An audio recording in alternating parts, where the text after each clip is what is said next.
Hello student, আজিৰ ভিডিঅ'টোত মই আনিছো ক্লাছ 10 হাফ ইয়াৰলি এক্সামৰ এটা মিডিয়াম লেভেলৰ কোৱেশ্চন পেপাৰ।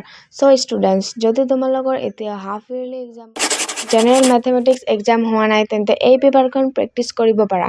আৰু যদি তোমাৰ ডিস্ট্ৰিক্টত হৈ যোৱা এক্সাম যেনেকুৱা ধৰা English, social science, general mathematics এইকেইটা সাবজেক্টৰ এক্সাম হৈছে আৰু তোমাক কোৱেশ্চন পেপাৰৰ MCQ কেইটা সলভ কৰি লাগে তেন্তে মই মোৰ ডেসক্ৰিপশনত মোৰ হোৱাটসএপ নাম্বাৰ দি দিছো, তাতে তোমালোকে কোৱেশ্চন পেপাৰখন পঠাই দিবা আৰু মই সলভ কৰি দি দিম।